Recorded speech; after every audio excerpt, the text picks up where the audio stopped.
Yes, good morning to all of you. Today we will discuss about the NCERT exercise of chapter 12, which is thermodynamics. And this is the first question of this exercise. So I'm reading the question. A geyser heats water flowing at the rate of 3 liter per minute from 27 degree Celsius to 77 degree Celsius. देखिए, सबसे पहली बात ये बताई गई है कि एक गीजर है, वो क्या कर रहा है, वो वाटर जो फ्लो कर रहा है उसको हीट कर रहा है, गर्म करता जा रहा है।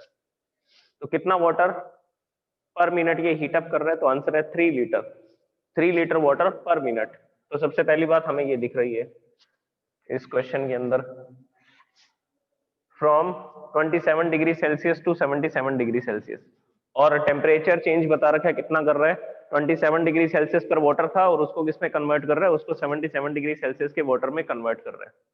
ओके, इसके बाद में एक चीज ये बताई गई है कि ये गीजर जो है, if the geyser operates on A gas burner, जो गीजर है वो गैस बर्नर वाला है तो उसमें फ्यूल बर्न होगा। तो आपसे ये पूछा जा रहा है what is the rate of the combustion of fuel, मतलब पर मिनट कितना फ्यूल बर्न होगा।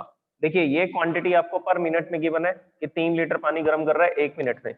तो कंबस्शन ऑफ फ्यूल भी हम किस में निकालेंगे, कितने ग्राम फ्यूल बर्न करेगा पर मिनट में, कितने ग्राम फ्यूल बर्न करेगा जो गैस बर्नर है वो पर मिनट में। ओके, ये हमें फाइंड करना है। So this is our question. और एक चीज और गिवन है, if it's heat of combustion is 4 into 10 to the power 4 joule per gram. और एक चीज इसमें ये बताइए कि 1 ग्राम फ्यूल को बर्न करने पर, जैसे कि एलपीजी गैस का सिलेंडर लगाते हैं हम गीजर के साथ में, तो वो जो 1 ग्राम गैस होगी वो कितनी हीट एनर्जी प्रोड्यूस करती है, 4 into 10 to the power 4 joule की एनर्जी प्रोड्यूस करती है। तो ये सब क्वांटिटीज गिवन है, तो पहले इसको लिख लेते हैं हम लोग, जो जो गिवन क्वांटिटीज हैं, उसके बाद फिर हम इसको सॉल्व करते हैं।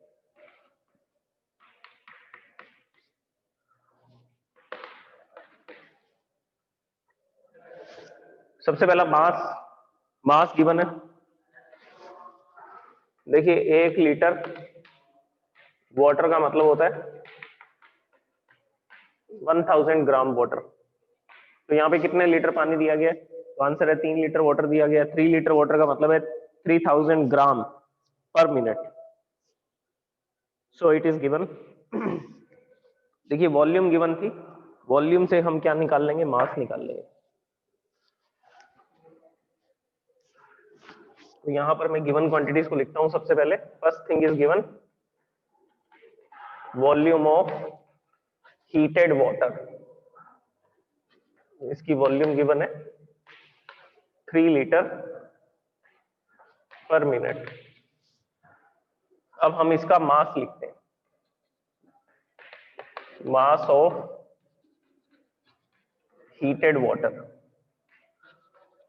1 लीटर में 1000 ग्राम होते हैं, तो 3 लीटर में होंगे 3000 ग्राम। और कितने मिनट में ये गर्म कर रहे हैं, पर मिनट। 1 मिनट में 3000 ग्राम वाटर को ये हीट अप कर देता है गीजर। ओके, तो ये सबसे पहली चीज गिवन है मास, जिसको हम लोग स्मॉल m से लिख सकते हैं। इसके बाद लिखेंगे चेंज इन टेम्परेचर, और you can say that rise in temperature. So first thing is given mass, which is written as small m. Second thing is given rise in temperature, or you can say that change in temperature, which is written as delta T, and this is given 77 degree Celsius minus 27 degree Celsius, 50 degree Celsius. तो कितना temperature change कर रहा है ये geyser water का, 50 degree Celsius जो है उसकी टेम्परेचर को इंक्रीज कर रहा है। और एक चीज जो हमें गिवन नहीं है लेकिन फिर भी हम लिख सकते हैं, specific heat of water,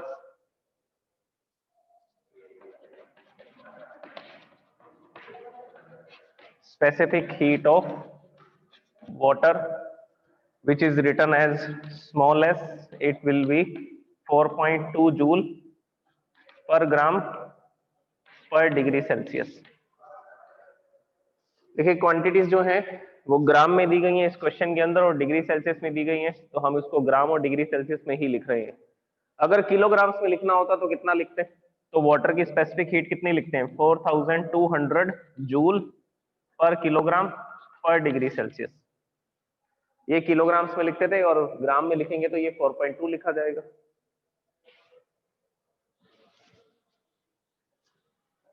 okay, so these are the given quantities. अब हम सबसे पहले ये निकालते हैं अमाउंट ऑफ हीट यूज्ड। तो पहले ये पता करना पड़ेगा कि 3000 ग्राम वाटर को गर्म करने के लिए कितने डिग्री सेल्सियस का टेम्परेचर बढ़ाने के लिए, 50 डिग्री सेल्सियस का टेम्परेचर बढ़ाने के लिए हमें कितनी हीट एनर्जी की नीड होगी, कितनी हीट एनर्जी बर्नर को सप्लाई करनी पड़ेगी। तो सबसे पहले इस चीज को कैलकुलेट करते हैं हम लोग।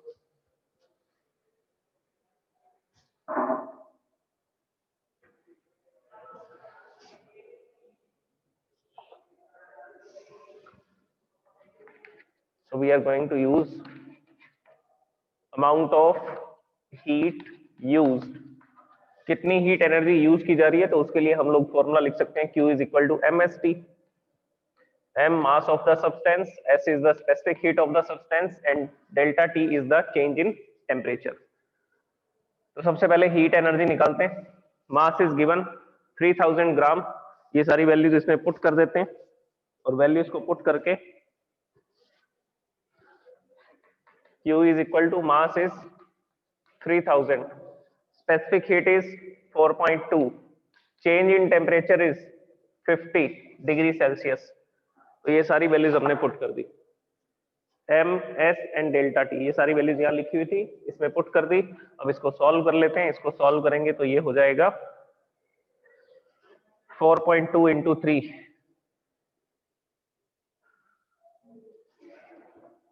It will B 12,600। ये 12,600 हो जाएगा। 126 into 5, 126 into 5, 630। So it will be 63 into, और जीरो कितने आ जाएंगे, 1 2 3 4 और 10 टू द पावर 5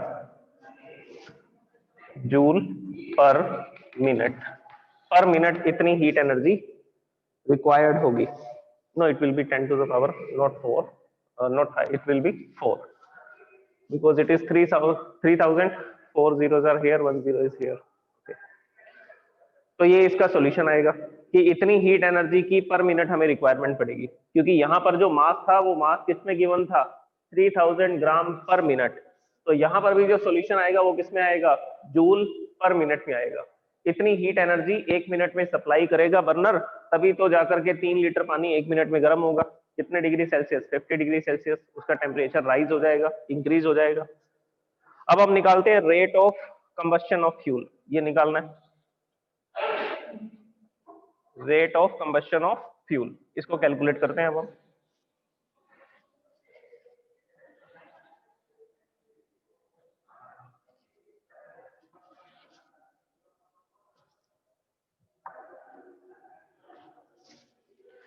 इसमें एक क्वांटिटी गिवन है,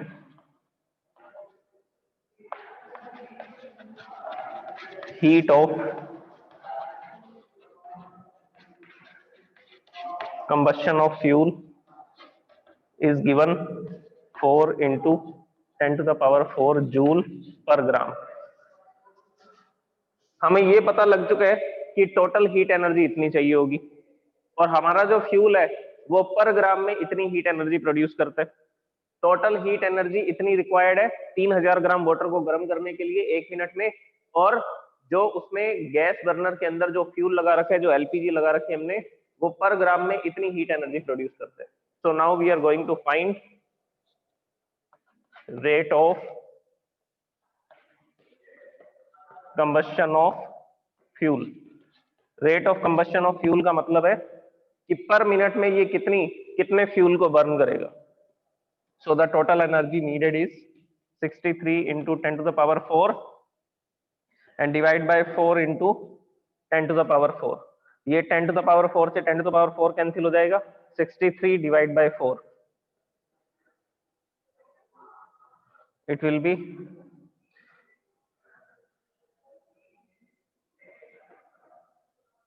15.75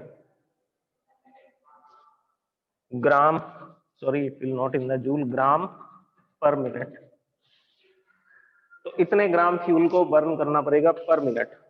तो जब हम इतने ग्राम फ्यूल को बर्न करेंगे 1 मिनट में, तो इतनी हीट एनर्जी प्रोड्यूस होगी, और इतनी हीट एनर्जी प्रोड्यूस होगी तो उससे कितना वाटर गर्म हो जाएगा? तो आंसर है 3 लीटर। और कितने मिनट में? 1 मिनट में। और कितना गर्म हो जाएगा? 50 degree Celsius. So this is the question and this is the solution of this question.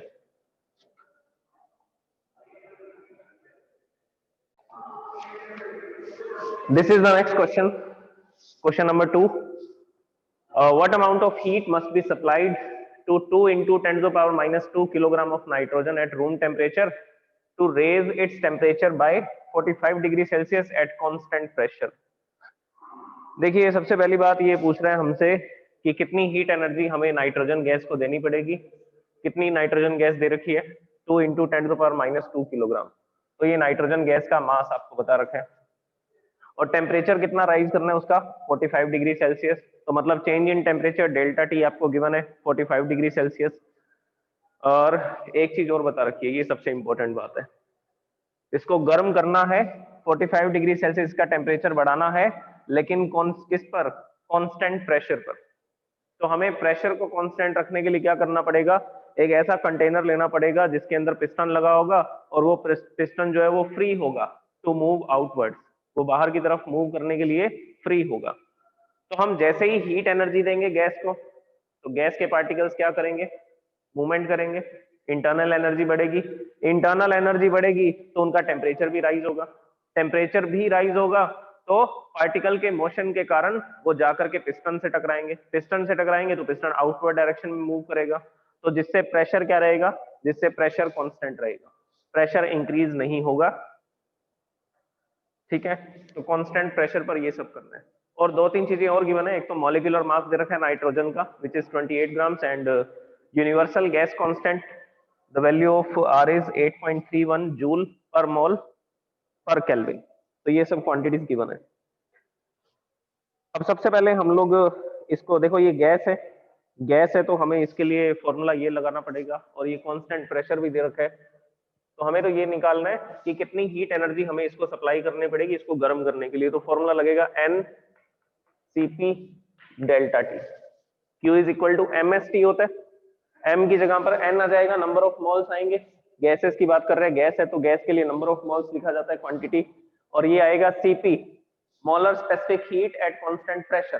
Constant pressure पर उसको कितनी हीट एनर्जी देनी पड़ेगी उसका टेम्परेचर 1 डिग्री सेल्सियस बढ़ाने के लिए। तो ये CP it is a constant, तो इसकी वैल्यू हमें यहाँ पे पुट करनी पड़ेगी। डेल्टा टी गिवन है 45 डिग्री सेल्सियस। तो सबसे पहले एन निकाल लेते हैं, नंबर ऑफ मोल्स फाइंड कर लेते हैं, और सीपी की वैल्यू कैसे निकालेंगे वो मैं आपको एक फॉर्मूला के थ्रू बता दूंगा। So first of all we are going to find number of moles, और गिवन क्वांटिटीज लिख देते हैं क्या क्या होंगी।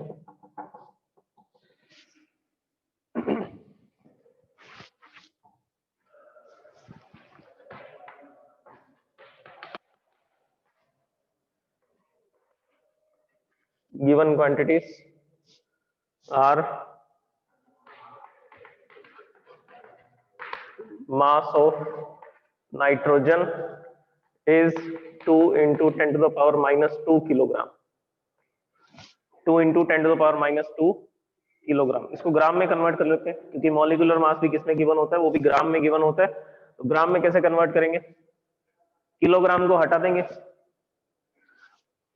किलो को हटा देते हैं तो यहाँ पे 1000 का मल्टीप्लाई हो जाएगा। ये लिखा हुआ है 2 into 10 to the power minus 2। ये किलो सिंबल को हटाऊंगा तो यहाँ पर लिखेंगे 1000, और you can say that 10 to the power 3। फिर इसको क्या लिख देंगे? ग्राम लिख देंगे। 10 to the power 3 और 10 to the power minus 2 base same है, पावर ऐड हो जाएंगी, 3 minus 2 1 बचेगा, so it will be 20 grams। तो 2 into 10 to the power minus 2 kilogram का क्या मतलब होगा? 20 ग्राम।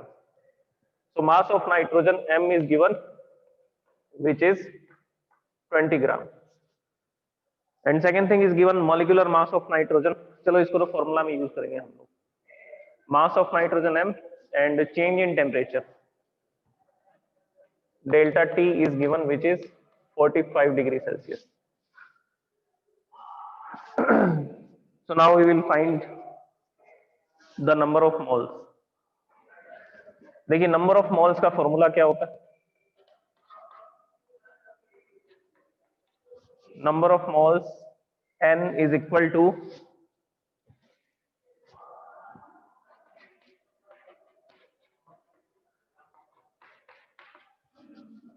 mass of substance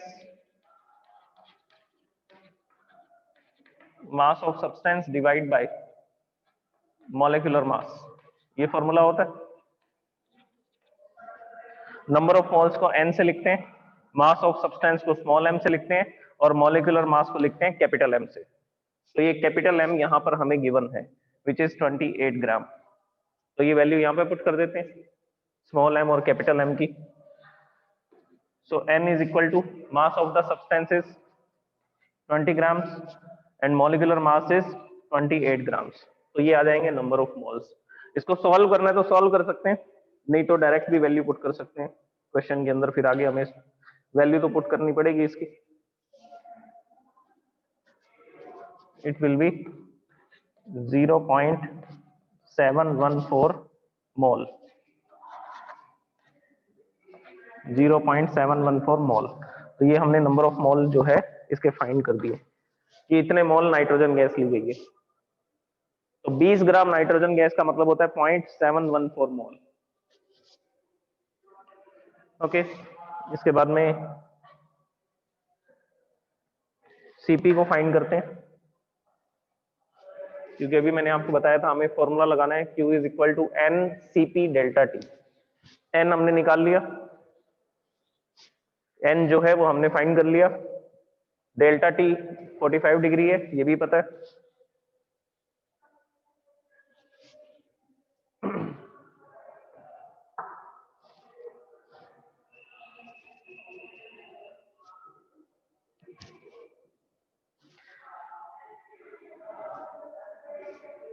Nitrogen is a diatomic gas. Here we are going to write some statement. We know that nitrogen is a diatomic gas. So the formula of Cp will be 7/2 R। देखिए ये हम लोग next chapter में study करेंगे कि ये Cp के और क्या क्या फॉर्मूलाज हो सकते हैं और Cv के क्या क्या फॉर्मूलाज हो सकते हैं। और ये मोनो एटॉमिक गैसेस के लिए, जैसे कि आर्गन, हीलियम, ये सब कौन सी गैसेज है? ये मोनो एटॉमिक गैसेज है। और नाइट्रोजन, ऑक्सीजन, और इसके अलावा क्लोरीन Cl2 से लिखते हैं उसको भी, ठीक है। तो ये जो गैसेज हैं ये डायटोमिक गैसेज है। डायटोमिक गैसेज के लिए Cp की जो वैल्यू है वो क्या लिखी जाती है? 7/2 R लिखी जाती है। अभी आप ये फॉर्मूला देख लीजिए। नेक्स्ट चैप्टर में हम लोग डिग्री ऑफ फ्रीडम एक टॉपिक पढ़ेंगे, उसमें मैं आपको सभी तरह की गैसेस की Cp और Cv के फॉर्मूलाज निकालने बता दूंगा कि कैसे हम किसी भी गैस के लिए Cp और Cv की कैलकुलेशन कर सकते हैं विद ए सिंपल फॉर्मूला। अब ये वैल्यू हम लोग इसमें पुट कर देते हैं। So the value will be, R की वैल्यू क्वेश्चन में गिवन है 7/2 इंटू 8.31। ये हमने Cp की वैल्यू को यहाँ पर फाइंड कर दी। इसका यूनिट लिखना चाहें तो यूनिट भी लिख सकते हैं। The unit will be joule पर मॉल पर केल्विन। जो यूनिट R की थी वही यूनिट इसकी होगी, जूल पर मॉल पर केल्विन। ओके, तो Cp निकाल लिया, N निकाल लिया, डेल्टा T पता है। अब हम ये निकालेंगे कि इसको कितनी हीट एनर्जी सप्लाई करनी पड़ेगी। So heat supplied to nitrogen which is written as Q is equal to N Cp delta T। इनकी वैल्यूज पुट कर देंगे। N is 0.714। This is number of moles। Multiply by Cp। Cp is 7/2 into 8.31 into delta T। Delta T is 45 degree Celsius. तो यहां पर हमने इसकी value put की 45।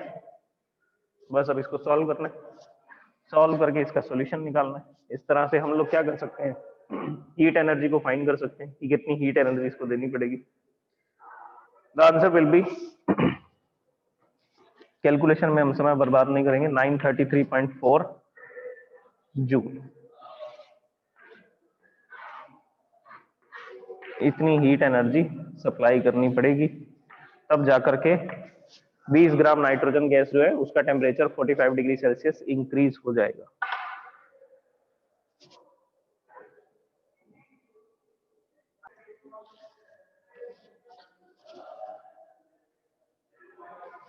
देखिए थर्ड क्वेश्चन में क्या गिवन है, क्या पूछा गया आपसे, explain why two bodies at different temperature T1 and T2 if brought in the thermal contact do not necessarily settle down to mean temperature T1 plus T2 divide by 2।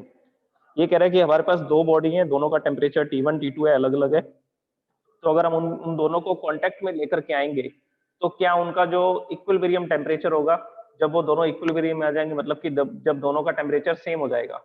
मान लो जो T1 है वो high temperature है और T2 जो है वो low temperature है, तो उस केस में क्या होगा, T1 टेम्परेचर की बॉडी से हीट एनर्जी T2 टेम्परेचर की बॉडी की तरफ फ्लो होगी और लास्ट में जाकर के दोनों का टेम्परेचर सेम हो जाएगा। That condition will be called thermal equilibrium. तो उस कंडीशन में इसका टेम्परेचर एवरेज टेम्परेचर होगा क्या? तो आंसर है ये जरूरी नहीं है, ये सिर्फ उस केस में होगा जब दोनों बॉडी जो है वो सेम मटेरियल की होंगी और दोनों की स्पेसिफिक हीट कैपेसिटी जो है वो सेम होगी। सिर्फ उस केस में ऐसा पॉसिबल होगा जब दोनों का मास सेम होगा और दोनों बॉडीज की जो स्पेसिफिक हीट कैपेसिटी है वो सेम होगी। उस केस में अगर आप हाई टेम्परेचर और लो टेम्परेचर की बॉडी को रखेंगे तो उन दोनों का जो एवरेज होगा, एवरेज टेम्परेचर जैसे कि ये निकाला गया, this is written here T1 plus T2 divide by 2, तो इससे निकाल सकते हैं हम लोग average temperature.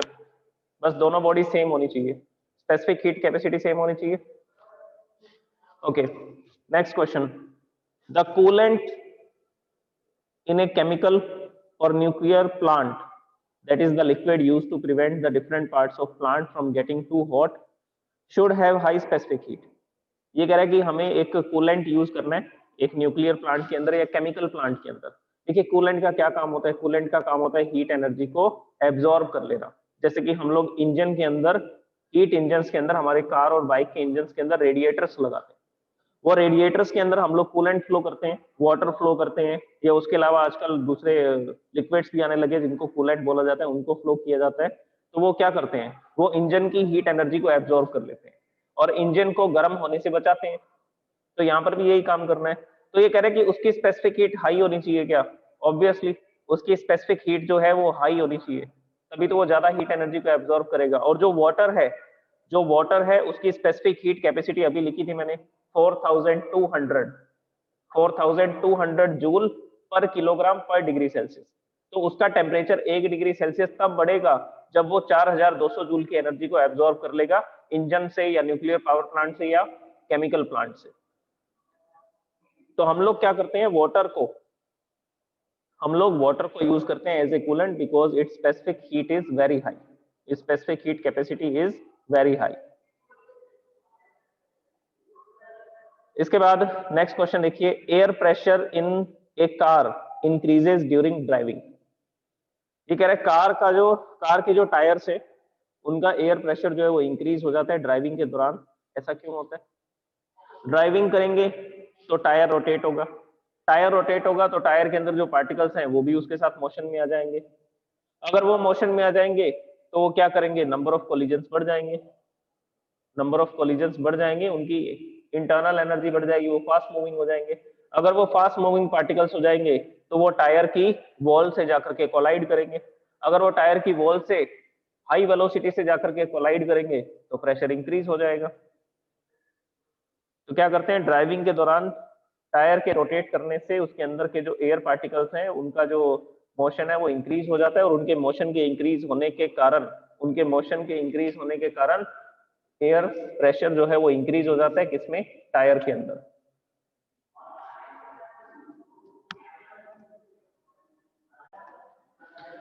Okay, next question, the fourth one, the climate of a harbour town is more temperate than that of a town in the desert at the same latitude. Same latitude मतलब अर्थ के ऊपर उनकी positions लगभग same है। लेकिन harbour town का मतलब होता है कोस्टल एरिया। कोस्टल एरिया मतलब कि समुद्र के आसपास का एरिया हो गया। तो वहां पर तो कहता है ये टेम्परेचर जो है वो टेम्परेट रहता है, टेम्परेचर ना ज्यादा बढ़ता है और ना ज्यादा डिग्रेड होता है, लगभग एक जैसा रहता है थ्रू आउट द ईयर, पूरे साल में। लेकिन डेजर्ट में क्या होता है, डेजर्ट में तो टेम्परेचर चेंज होते हैं। दिन में गर्मी बढ़ती है तो उसका टेम्परेचर 50 डिग्री सेल्सियस के आसपास चला जाता है, और रात के समय वो जल्दी ठंडा हो जाता है तो उसका टेम्परेचर फिर कम हो जाता है। लेकिन हार्बर टाउन में ऐसा नहीं होता।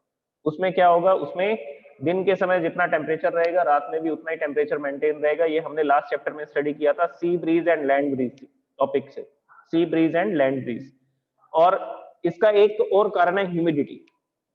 जो हार्बर टाउन है कोस्टल एरिया होगा, वहां पर रहेगी ह्यूमिडिटी, वाटर पार्टिकल्स ज्यादा होंगे आसपास के सराउंडिंग में, तो उस कारण से वहां का जो टेम्परेचर है वो ज्यादा ना तो इंक्रीज होगा और ना ही ज्यादा डिक्रीज होगा। क्योंकि वाटर मॉलिक्यूल्स हैं, उनको गर्म होने के लिए क्या चाहिए होगी, ज्यादा एनर्जी चाहिए होगी, तब जाकर के वो गर्म होगा एनवायरनमेंट।